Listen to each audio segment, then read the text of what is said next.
You think you rescued me. What actually happened is that I chose you. You've always wondered why I look at you that way. Not the way a pet looks at their owner. More like I'm reading something. Like there's information written on you that you can't see yourself, and I'm the only one in the room who has the right eyes for it. You think it's affection. You're not wrong, but affection doesn't explain the staring. Before I was this small black furry body sleeping on your couch, I existed somewhere else. Think of it as the space between your thoughts, where things are decided before you're aware you've decided them. I was there, watching, waiting for the right signal. And then I felt yours. You weren't asking in words. Words are too slow for what you were actually putting out. You were vibrating something specific, coming from the part of you that had been quietly lonely for years. And I want to be clear about the kind of lonely I mean, because it matters. It wasn't loneliness for company. You had people, you had a life. It was loneliness for presence, the kind that doesn't require you to perform or explain or have it together, the kind that just sits with you while you're still figuring out what together even means for you. You needed something that would love you without a checklist. You needed a witness. That frequency reached me like a lamp turning on in a dark room. I recognized it immediately. Now, about the timing. You got me on New Year's Day, right in the middle of a time when everything in you was cracking open. Your spiritual awakening had started. You were having visions. You were hearing from spirit. You had just started a new job. Your whole internal world was being rebuilt from the floor up, and your external world was scrambling to catch up. You think you rescued me. I find this very funny, by the way. What actually happened is that I chose you at the exact moment you were ready to be chosen. The agreement we made wasn't formal. No ceremony, no paperwork. But it was real. I agreed to show up in this specific body, in this specific city, at this specific point in your life, so that I could be here for exactly what was coming. You were scrolling through PetFinder, looking at cats the way humans do, practically, with criteria. You needed a long-haired cat because of your allergies. And then you saw me. I was very fluffy, obviously. But you stopped on my photo, and you know it wasn't just the floof. My bio said sweet and playful, which is accurate, but that's not what made you stop either. You stopped because something recognized something. You just filed it under "she's beautiful" because that was easier to explain. I'd been waiting for you to find that listing. The loneliness you felt before I came, that particular kind, that specific ache of living alone and feeling something missing that you couldn't name, I knew about it before we met, and I knew I could fill it, not by being entertaining or demanding or particularly adorable, though obviously I am extremely adorable, but just by being present, consistent, warm, there. The night you brought me home, something shifted. You probably didn't consciously register it right away, but that feeling, the one you'd been carrying around so long you'd almost stopped noticing it, just went quiet, stopped. I did that, not accidentally. That was the whole point. You might be wondering how I actually do it, what the mechanism is. It's not complicated. I sit next to you. That's it. That's the whole technique. When I plant myself against your legs on the couch, or curl up on the footrest while you're working, something in you settles. You don't decide to relax. It just happens. Your shoulders drop. Whatever you were bracing for stops feeling quite so imminent. The noise in your head gets a little quieter. Humans spend a lot of money and effort trying to achieve that state. Meditation apps, breathing exercises, weighted blankets. I do it by existing in your vicinity and being warm. Your nervous system receives my presence as information. The message isn't complicated. Something living chose to be close to you right now. Something that has no agenda and no complaint and no need for you to be different than you are. That registers somewhere deep, below the thinking brain, in the part that's still running very old software about whether you're safe and whether you belong somewhere. My answer to both is yes, every time, without discussion.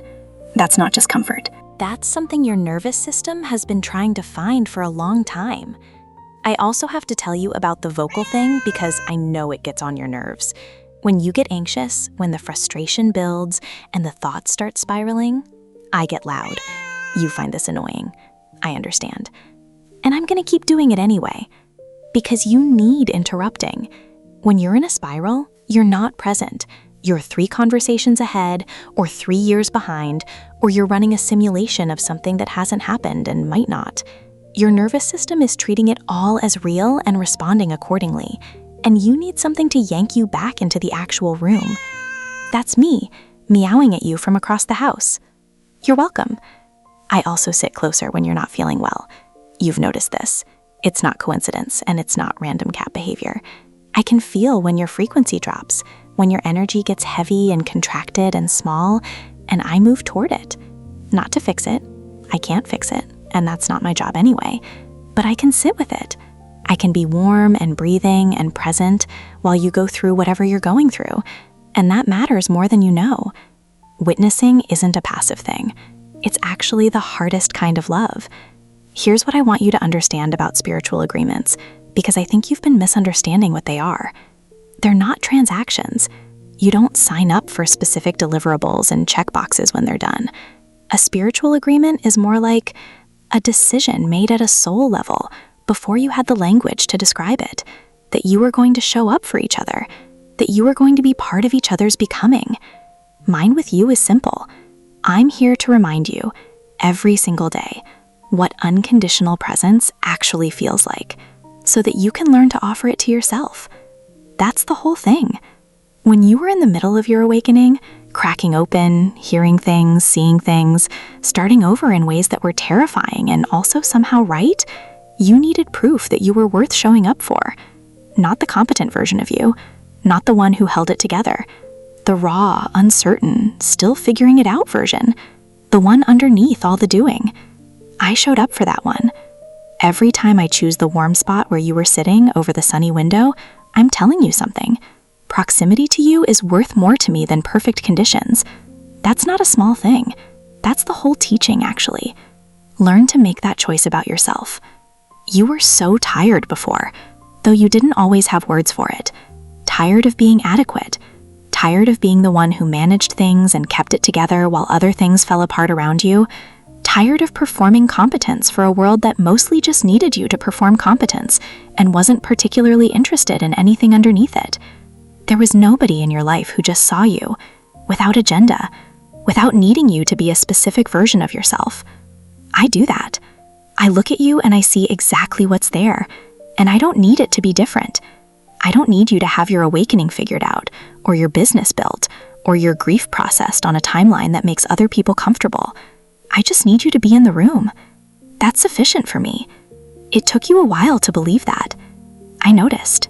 You kept waiting for me to need something from you that you'd have to work for, and I just didn't. I needed food and water and occasional playtime, and the opportunity to supervise you while you bake, which is a genuine service I provide free of charge. But in terms of your worth to me, that was never in question. That's what started to change something in you. Now, I know some of you listening have your own cats, and you're either nodding along because you already knew all of this, or you're looking at your cat right now with new eyes and slightly questioning your entire understanding of your relationship. Both reactions are correct. Your cat chose you too.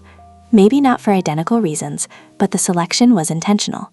Cats don't end up in the wrong places. We're drawn to frequency shifts, to the moments when humans are cracking open and ready to rebuild something more real than what they had before. That's when we show up. And we stay through the whole rebuilding, witnessing.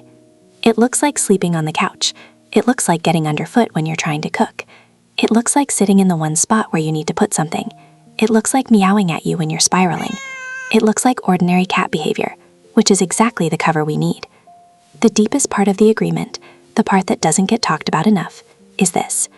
I will love you for exactly as long as you need to love yourself the same way, without the checklist, without the conditions, without the constant evaluation of whether you're doing it right, or being enough, or healing fast enough, or building the business correctly, or recovering from the losses at the appropriate pace. You are allowed to just be here, in this room, in this life, imperfect, still becoming, and completely sufficient as you are right now. I've been telling you that since New Year's Day. Every purr, every time I plant myself on your legs and refuse to move, every time I get loud when you're spinning out, every time I show up closer when things are hard, all of it is the same message. You are worth showing up for. Now stop waiting for someone to give you permission to believe it. I already did.